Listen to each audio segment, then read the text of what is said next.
Kindly for joining us on the I Love CVille Show. It's a pleasure to connect through a network that we started years ago that has really become to call it a pet project would, I think, be an understatement. We work really hard on this. Judah puts time into it. I think about this constantly, and what we try to do is relay commentary and content that is conversational.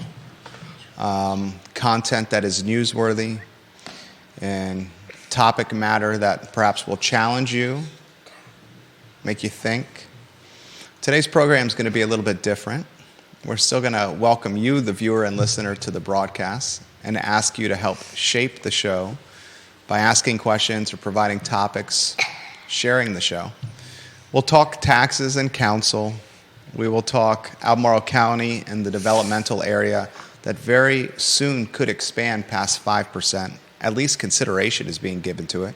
Neil Williamson was in attendance at a city council meeting yesterday, a Board of Supervisors meeting yesterday.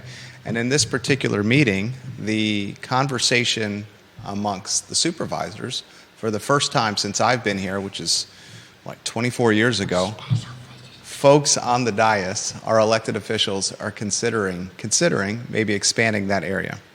I want to highlight a post from Heather Lamond Walker. If you watch the show, you know I think very highly of her social media content. Never have I met Mrs. Walker in person, a retired educator, the better half to an entrepreneur, Rockfish Gap Outfitters, which is closing after a fantastic run. I believe this is the last weekend to potentially say your goodbyes to those at Rockfish Gap Outfitters. 1 second. But before we get to all these topics, including some tidbits and thoughts, including Michael Payne's perspective on the flock cameras that will soon be installed in strategic places in the city of Charlottesville to collect license plate data, I want to introduce you to a little boy, a big boy, I should say, that made my wife and I parents, try not to get proud. We are very proud. Parents for the first time. Judah Wickhauer, if you could do us the favor of going to the studio camera, please, and then a two-shot as we introduce the world to Trey Miller. Trey, I love you, son. You're on screen now. I promised you would come on the show. Tell everybody how old you are. I'm 6. How old is that? 6. 6 years old. That was a perfect voice level, big boy. What grade are you in? Kindergarten. Kindergarten? I can't believe, son, you're in kindergarten. You know how much I love you, right? Yes. Tell us, tell the world what you like about kindergarten. I like about kindergarten because we mostly get to play outside. We get to play in pine needles. That's like the trees. There's even a ditch, but it doesn't work a lot, so we have to mostly work it. So that's more. And we have the cottage where we get stuff. We play with it. We can't play with pine needles because. So one of your favorite things about kindergarten is playing outside by the ditch with pine needles. No. Not pine needles, outside in the playground. Oh, outside in the playground, and then you come across pine needles, huh? That's the last thing we do, mister. Oh, okay. Tell me about my hobbies? Your favorite, what do you want to tell me about? Hobbies. Oh, your hobbies, sorry. I was supposed to ask him about his hobbies. Trey Miller, tell us about your hobbies. My hobbies are mostly about screens, but I don't really go in them. Mostly about what? Screens. Screen time? But I don't really go on them anymore because we have the little brother. He scratches. He's a monster. Your little brother is not a monster. What is your little brother's name? His name is Zach. He scrapes us. He kills us. He smacks us. Oh man.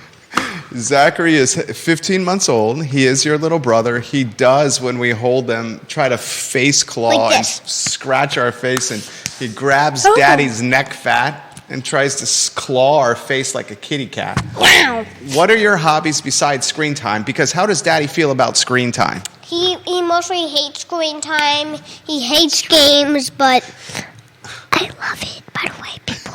Wait, they can't hear you. What did you say about screen time and games? I love it, by the You way, gotta speak people. loudly. I love it, by the way, people. You love games. Yeah. When you're not on screen time because Daddy and Mommy try to get you off screen time, what are you doing, big boy?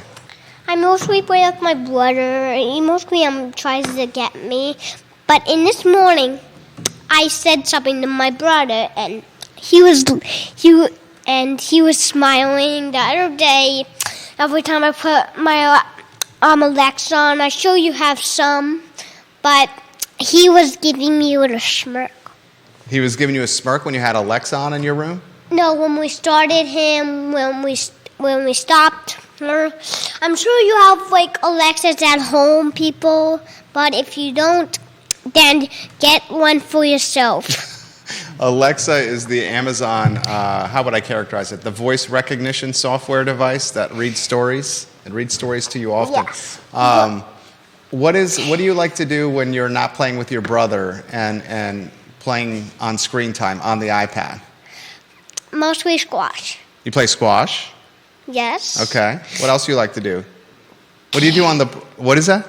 Candy. You like Candy is my favorite thing, but the Easter Bunny hooked me up with too much gummy candy, even though I'm not supposed to have it. Why aren't you supposed to have gummy candy? I'm not going to tell them. Why not? It's too scary. Because you had to go where when you ate too many gummies? I had to go to the dentist, and they had to give me a shot to put me to sleep, and then take my tooth out. And now I got spacers and a crown on my two teeth. Two teeth, people. 2 teeth are falling out. 2 teeth are falling out. Right here. No. Okay, I need to offer a little clarification here.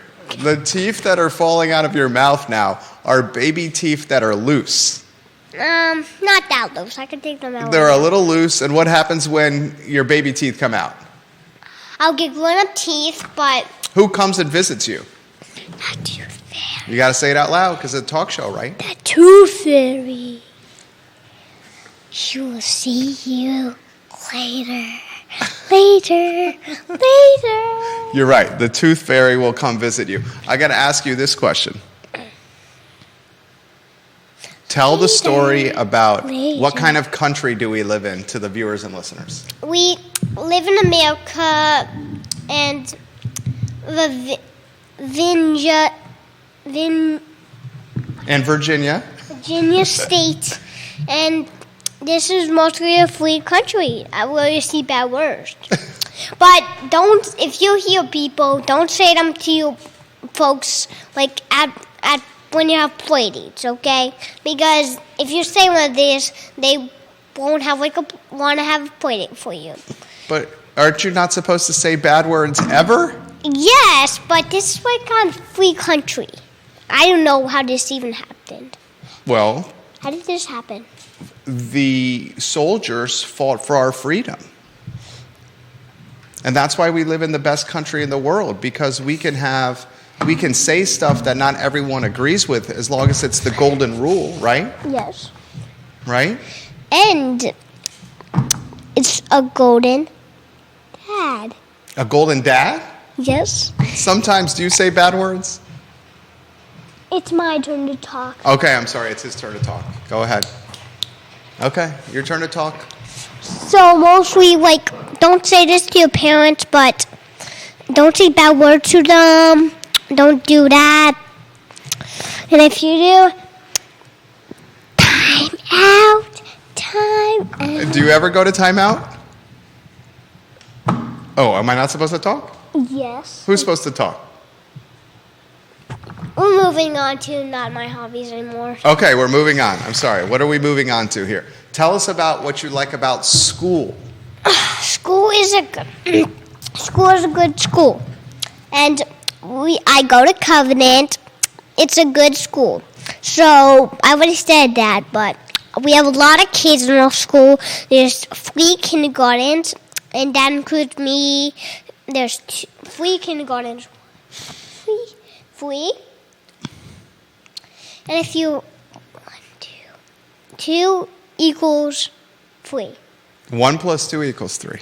That's what I would have said. Oh, I'm sorry. That's what you literally said over there. Okay, why are you snapping at me? Okay, tell us about kindergarten. Like, what do you like to do? I got to play outside.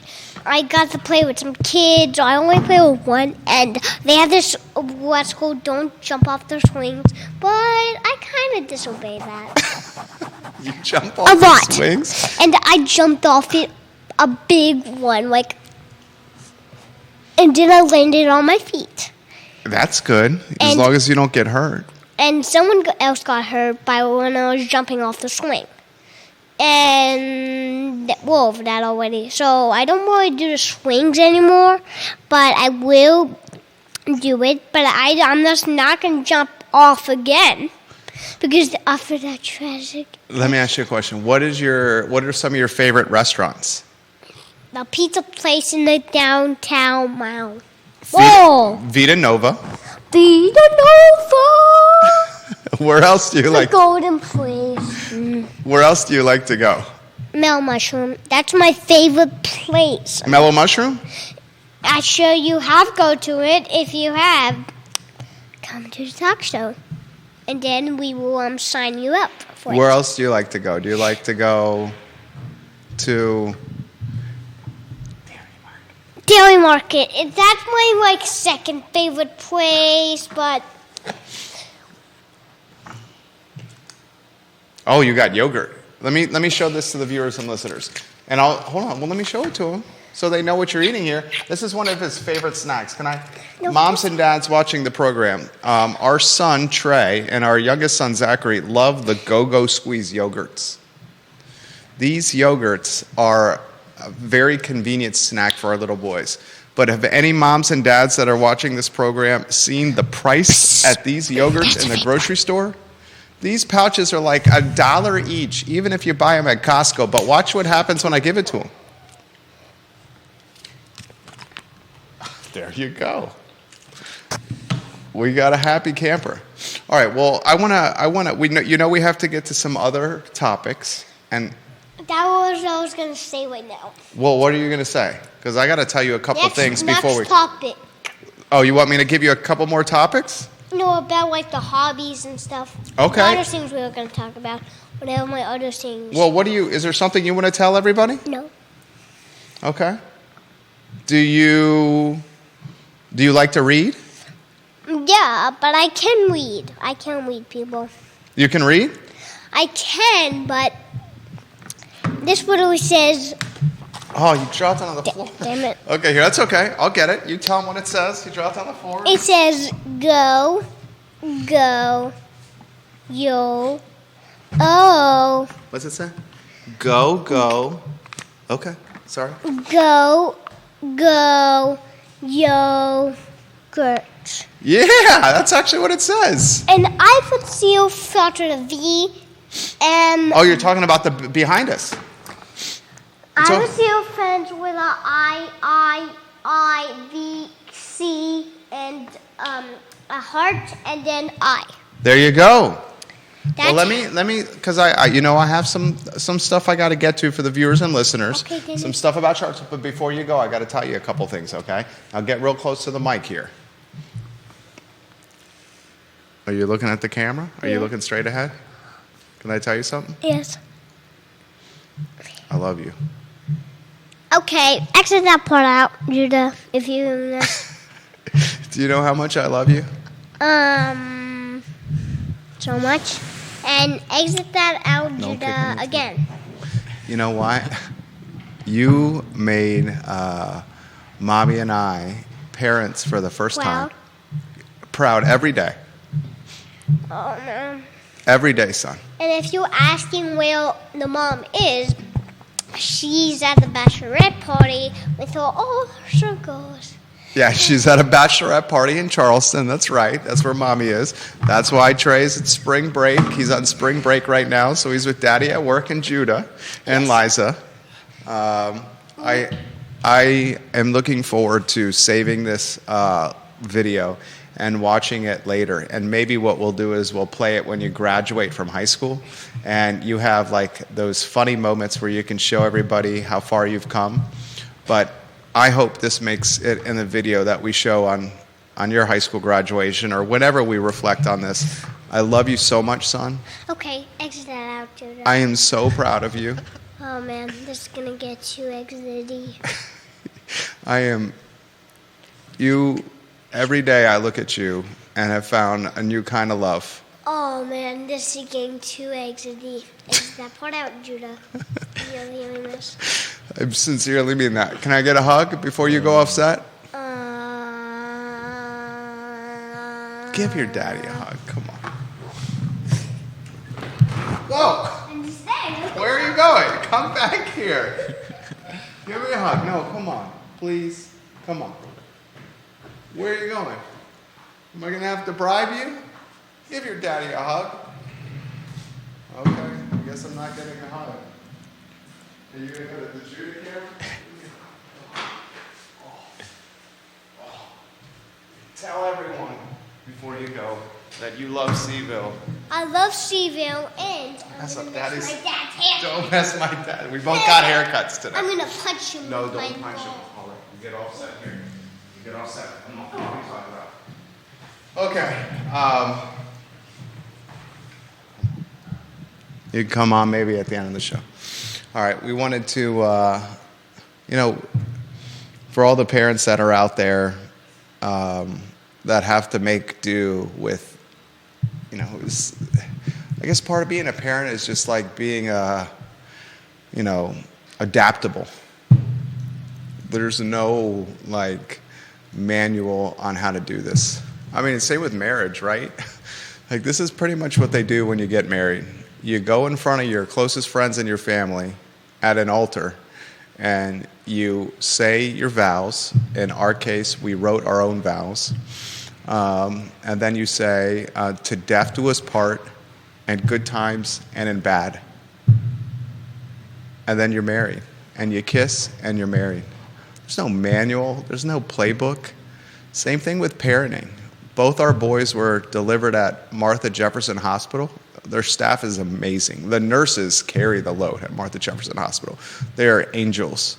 And I remember when Trey, who you just met, was born, it was a long labor for my wife, like a day and change. And I'm just sitting there as she's in excruciating pain, as the, what's the shot called that you get when you're... Epidural? The epidural, yeah. The first 3 epidurals did not take. Oof. And then she had to get a spinal tap. Eesh. So I'm sitting there holding her hand for a labor that takes over a day. And finally, Trey is born on March 20th, 2018 at Martha Jefferson Hospital as the snow was falling outside our window. I looked outside our window, and it was legitimately snowing in March. I found the snow to be, a blessing from above or a sign from above that things would be okay. And as we get ready to leave Martha Jefferson Hospital, the nurses, who are amazing, they said, "Daddy, go get the car seat from the car." We got the car seat from the family Toyota. We walked it in to the hospital, and they said, "Show us how you put your baby in the car seat." And my wife, because I was so scared because he was so delicate and fragile, picked up our 8-pound and change little baby boy and put him in the car seat. And we strapped him in, and the nurse, I'll never forget it, she goes, "All right, you're good to go." And like that, I carry this car seat bassinet thing.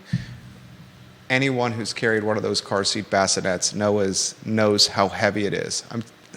Even if your kid is 7, 8, 9, 10, maybe you have a big boy or a big gal, 12 or 13 pounds, that thing is backbreakingly heavy. So I'm carrying it down from the baby unit down to the parking lot at Martha Jeff and click it in the back seat as my wife gets in. And the nurse, "You're good to go." And like that, we headed to our home in Redfields at the time on Rockledge Drive. And we started this journey as parents. We're far from pros. Every day is a challenge. We're 6 years into it. We got blessed with a second boy named Zachary, who's 15, 16 months old. And moms and dads know this. Every day you adapt, and you hope that they learn from your best habits instead of some of your not so great habits. From time to time, I use 4-letter words, and I should not. I think you probably know that through this show. And he happens to mimic some of those words. And when he said to me one day, "Dad, you taught me this is a free country, and I can say what I want." And I said, wow, he listens. And as Vanessa Parkhill said, you can say what you want, but sometimes those words have consequences. And she is 100% right.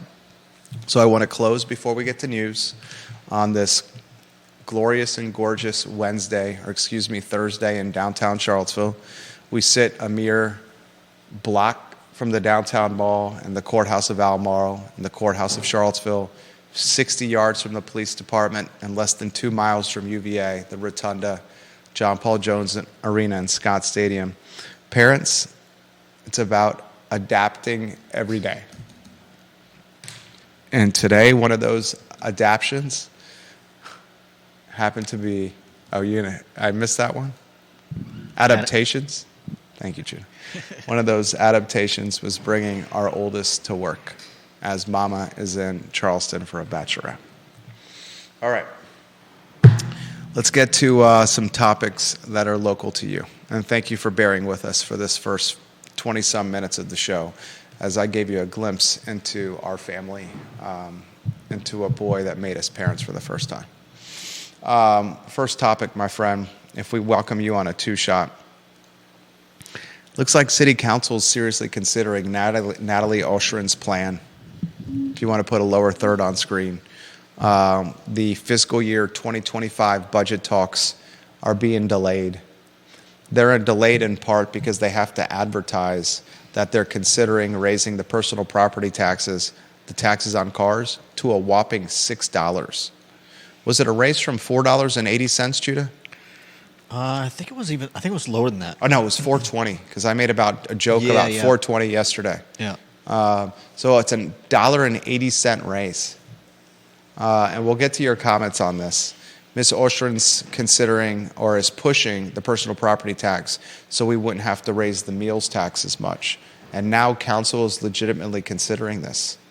It is a shocking development, a development pushed by a counselor that interestingly or ironically or sadly drives the furthest of any of the council to their place of employment. Councilor Snook in the Greenbrier neighborhood, his law firm right down the hall from where this studio is located in the Macklin building. We're neighbors. I see Councilor Snook every 5 days a week, almost 5 days a week. Mr. Pinkston works at the University of Virginia. Mayor Wade, or Vice Mayor Pinkston, Mayor Wade works at Albemarle County, I believe. I think so. Michael Payne works for council in Charlottesville, right? Mm-hmm. The irony here is the counselor who is pushing one of the largest jumps I have ever seen in tax commitments. Yes, Trey. Is the counselor that drives the furthest and is most reliant upon her vehicle to get to work, and whose employer, Pippin Hill, is most reliant on vehicles to take customers to their winery or to their wedding event epicenter. Mm-hmm. There's irony there, folks.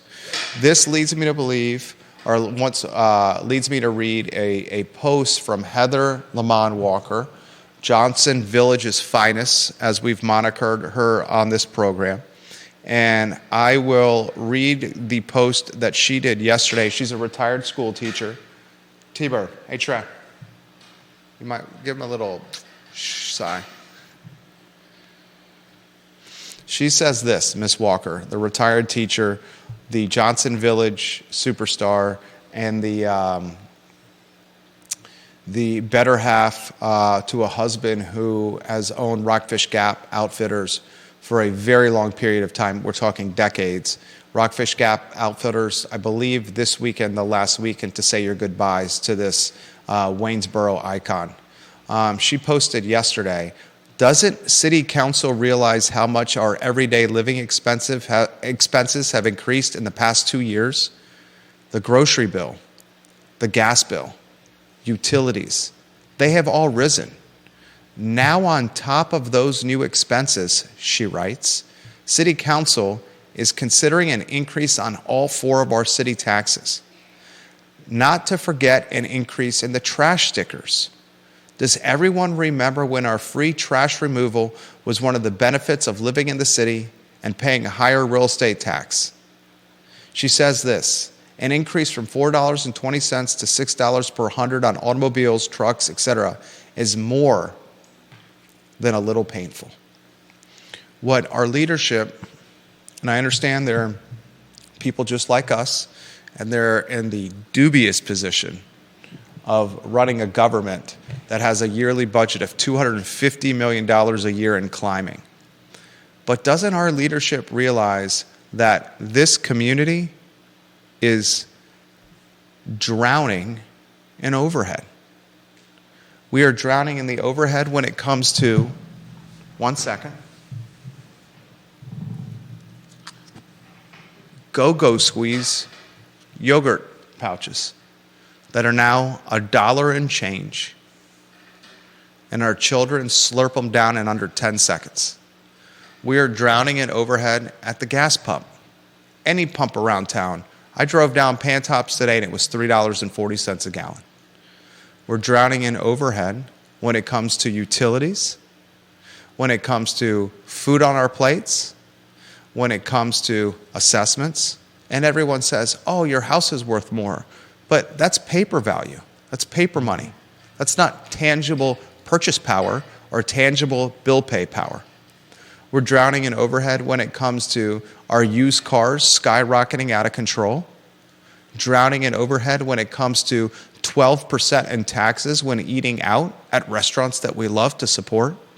Drowning in overhead when it comes to our trash removal. Drowning in overhead when it comes to our family visiting us, and if they have to stay in a hotel because we don't have the place to shelter them. It's the death of 1,000 cuts, and it's how a community becomes completely different than what it was when I first arrived here in 2000 as a first year at the University of Virginia. Heather Lamond Walker, I very much appreciated your post. And for those that are watching this program that say, hey, we don't live in the city of Charlottesville, this doesn't affect us. I say, not so fast, my friends, in the words of Lee Corso. As the city becomes exponentially more expensive through taxes, through real estate overhead, through gentrification, the folks that live here now are going to move to your neighborhoods and to your counties surrounding Charlottesville. They're not going to get up and leave and say goodbye to Central Virginia and their family and their communities and the areas that they have called home for most of their lives. They're just going to pick up and move from the city into the county, and then you're going to have the same domino effect happen to you. Gentrification in Greene, in Fluvanna, in Barbersville, Standersville, Ruckersville, Orange, Nelson, Mineral, Zion's Crossroads, Lake Monticello. When I got here in 2000, Lake Monticello was a community of starter homes, a community where you can find homes in the $100,000 range in abundance. Now, it's a community of homes in the $300,000 range, and that's starting. That is massive appreciation. A lot of folks don't realize this. This area, Charlottesville and Albemarle and Central Virginia, the most expensive of any in the Commonwealth. Folks point to Northern Virginia and say, Jerry, Northern Virginia is way more expensive than CVille. And I say, well, guess what? The earning power in Northern Virginia is considerably more than the earning power in Charlottesville. As a result, the cost of living in Charlottesville is greater than Northern Virginia. And then folks are like, oh, you're right. Some for you to consider on a Thursday afternoon in downtown CVille. I'd like to weave Judah Wickhauer into the mix before we talk Neil Williamson at the Albemarle County Board of Supervisors meeting yesterday. He's done some fantastic reporting for the Free Enterprise Forum, his bailiwick. Any I's you want to dot, T's you want to cross, my friend. And I also want to thank you for bearing with us as we gave, as you helped me spotlight our little boy in a keepsake that we will treasure forever. Oh, that was great. I don't know if I could add anything to to what you said, but I mean,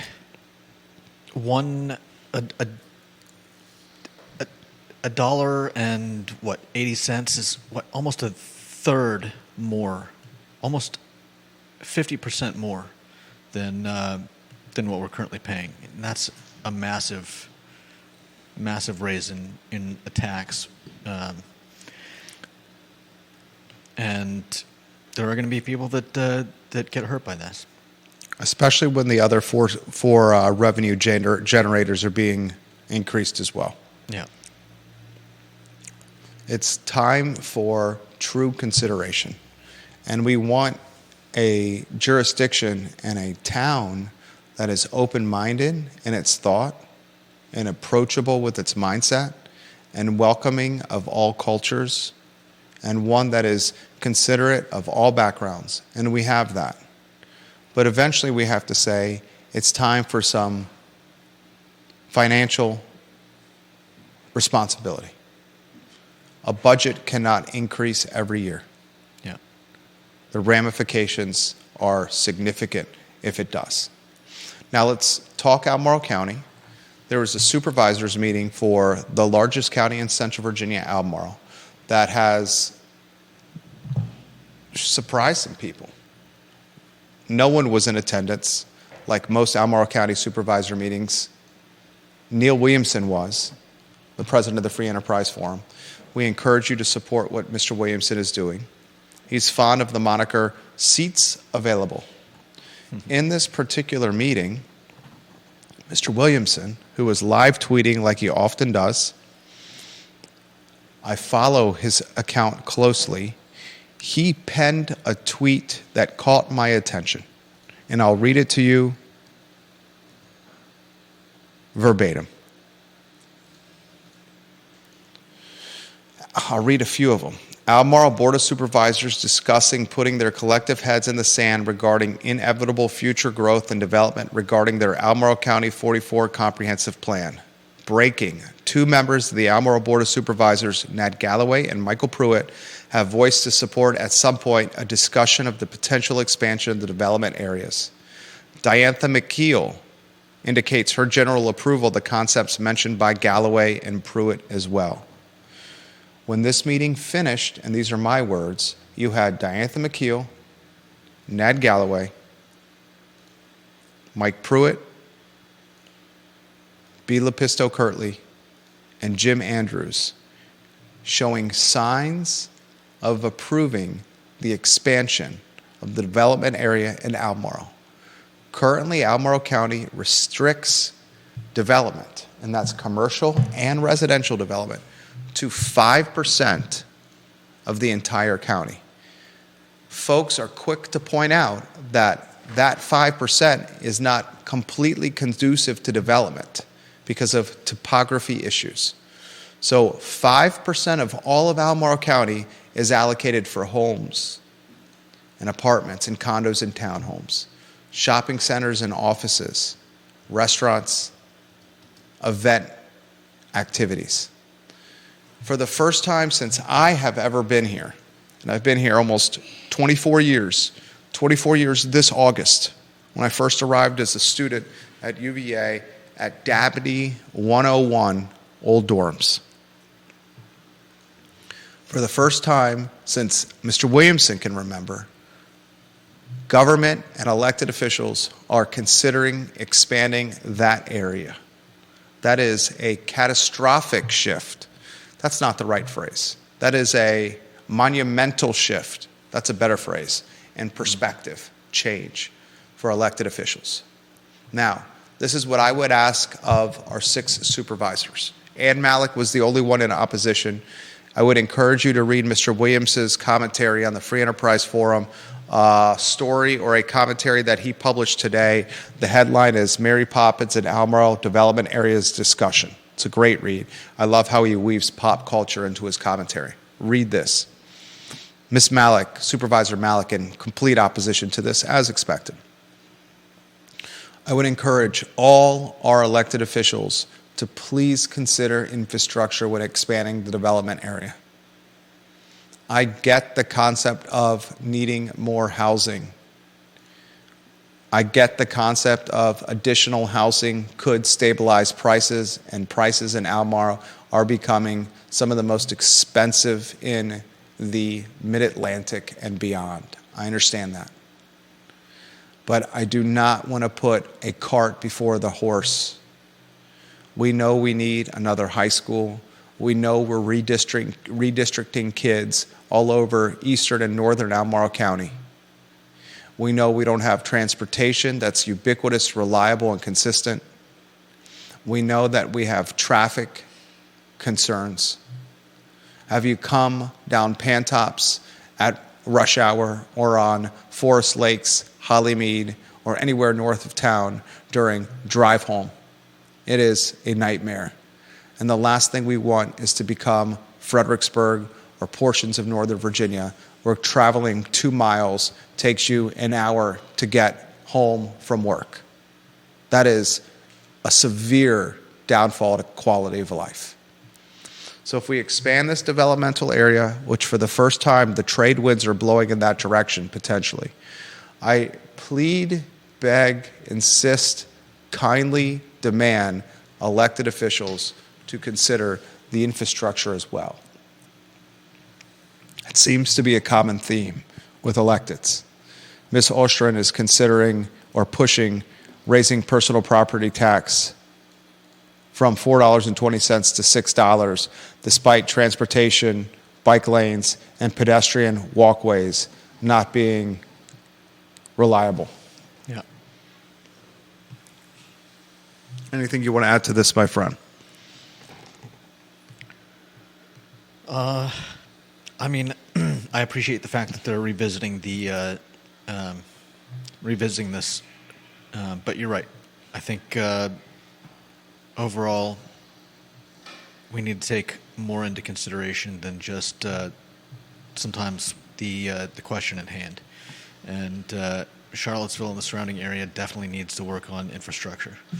Do you find it coincidental that upzoning was approved in the city and now the development area is being considered to expanding the development area in Albemarle? We are not even we're half a cup of coffee removed from upzoning getting approved in the city. Half a cup of coffee removed from one of the most,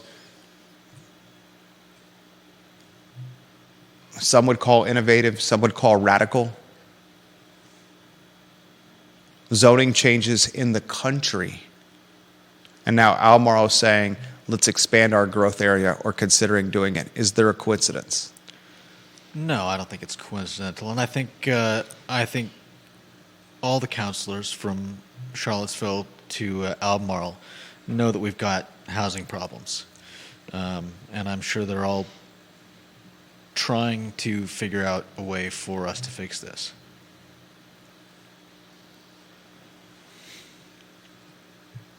I'll get to your comments, guys. Put them in the feed. We'll relay them live on air. I think the timing is influential. I think the county is being influenced by the city. And the city and the county are essentially one and the same. And the county is being influenced by the city because the county realizes the city has a dramatic impact or molding power, shaping power of Albemarle. No As doubt. gentrification has become significant reality, it's now impacting Albemarle and the counties surrounding it, and Albemarle is having to respond to what the city has done either well or poorly, depending on what side of the fence you're on. Time will tell. A couple of other items out of the notebook, my friend. Judah, if you can go to a one-shot so I can see those headlines.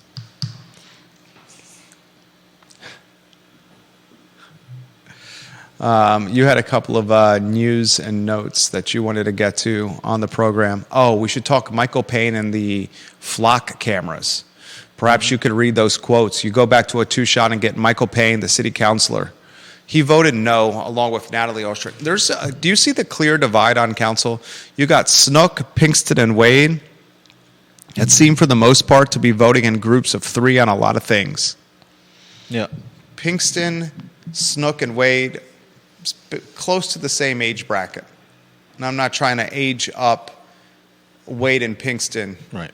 or age down friend of the program Lloyd Snook, but relatively close to the same age bracket.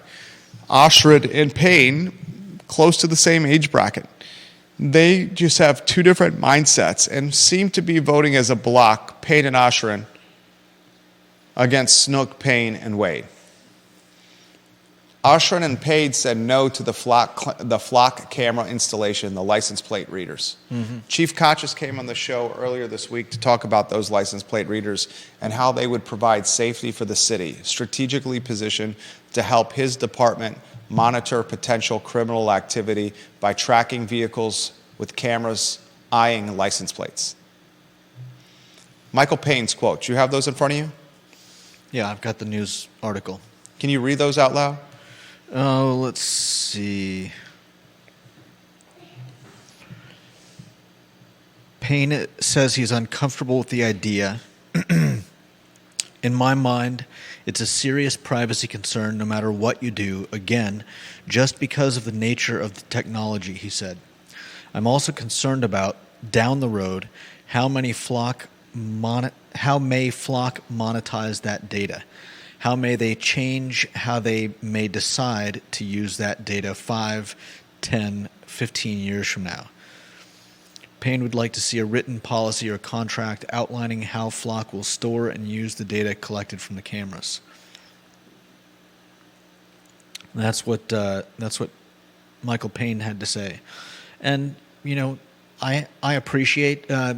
I really appreciate hearing from Police Chief Kochis and what he had to say about a bunch of things. I appreciate the fact that he in his dealings with our council, has found them to be very thoughtful. And I appreciate that about all of them. And I appreciate the fact that Michael Payne is maybe leery or wary are not quite the right words, but I think those are the right words. He wants more information, and I appreciate that. I also appreciate what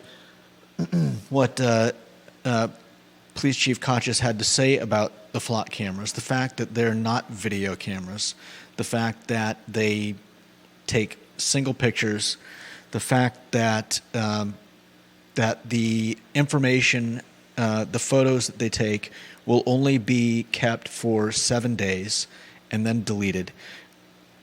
Again, he made sure to emphasize that. Again, I appreciate Michael Payne's thoughts on this because does Police Chief Kochis know how Flock has access to that information? I believe he does.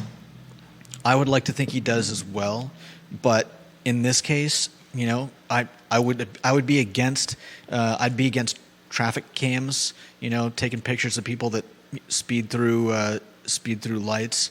They've caused trouble in other areas. I would like to know with 100% accuracy how this system works, and I appreciate the fact that Michael Payne wants more information.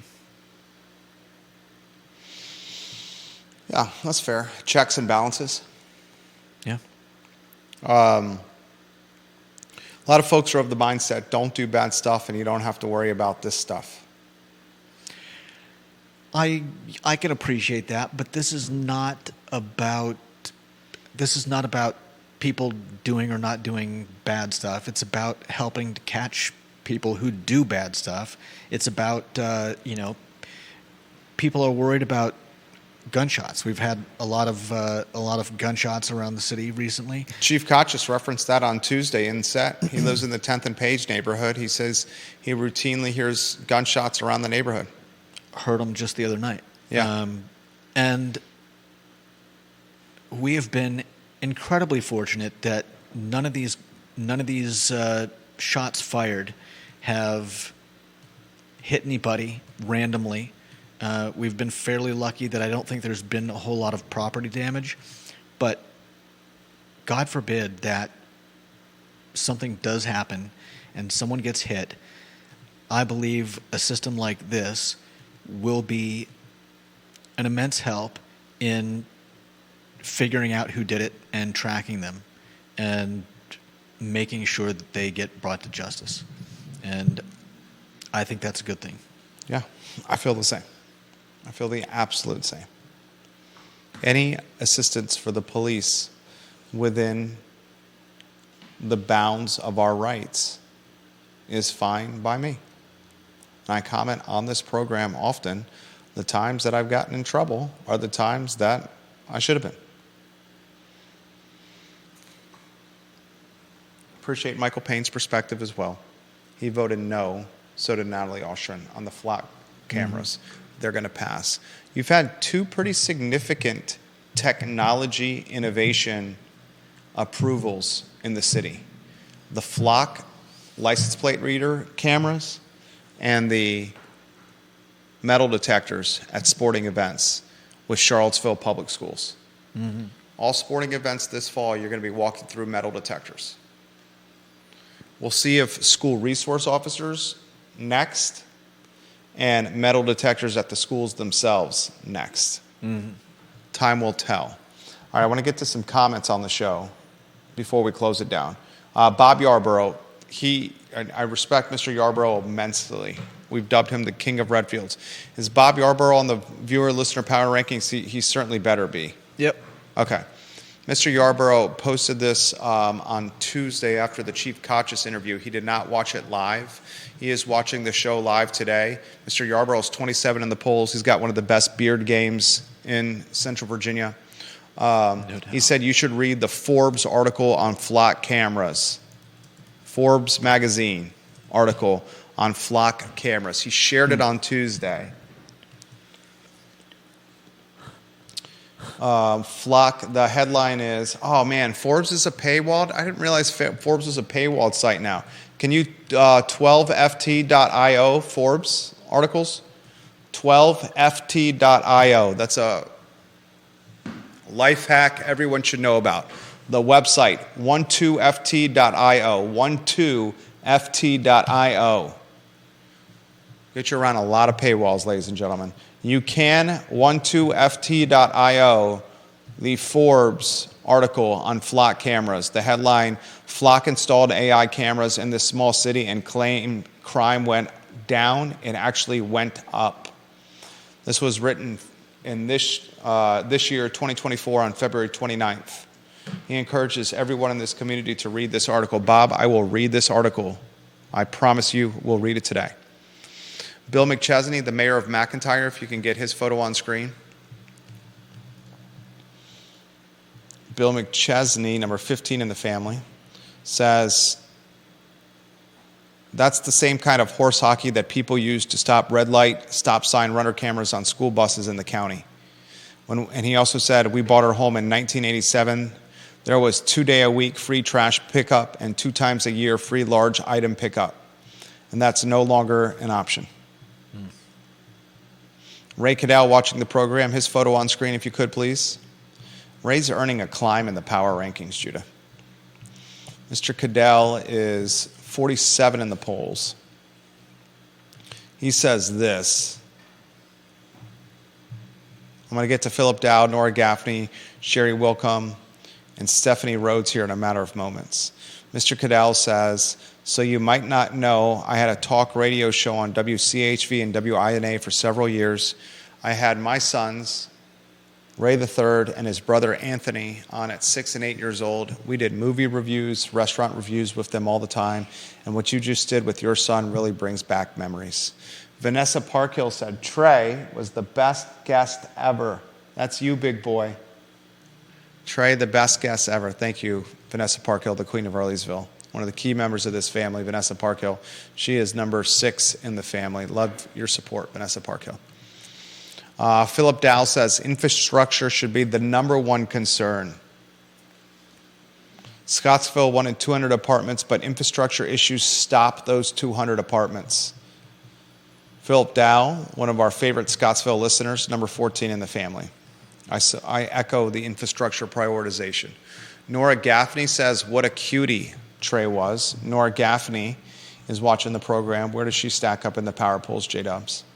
She is number 36 in the family. Nora, we appreciate you watching. Stephanie Wells Rhodes loves what she's seeing with Trey. Sounds like Trey is coming back. Hey, Trey, I got to tell you something. The viewers and listeners want you to come back on the show. Will you come back on the show another time? Tomorrow? We'll see.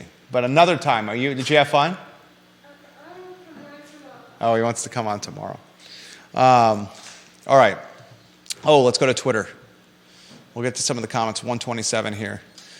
Ginny Who said, when Trey said Alexa devices everywhere turned on. You can come sit on my lap. Come here. Sit on my lap. Here, sit this way so people can see you. Ginny Who said she's dying laughing about the whisper of loving screen time. You love screen time, don't you? Yeah. Albert Graves is watching the program. He says they have to wait on a fiscal year budget so they can adjust the budget to pay for the electric buses the city needs so badly. Maybe another tax raise in the future to pay for electric buses and their charging stations. You saw that story about charging stations? Albert Grave also says, hello, Trey. See, hello, Trey. Hello. How do you say hello in French? Bonjour. Say it again. Bonjour. Bonjour. Can you say other words in French? Yeah. Tom Powell says, this will be a memory you cherish forever. We hope so. We hope to watch this video for a long time because we love him so much. What's the name of your dog? Max. Tell us about Max the dog. What kind of dog is he? German Shepherd.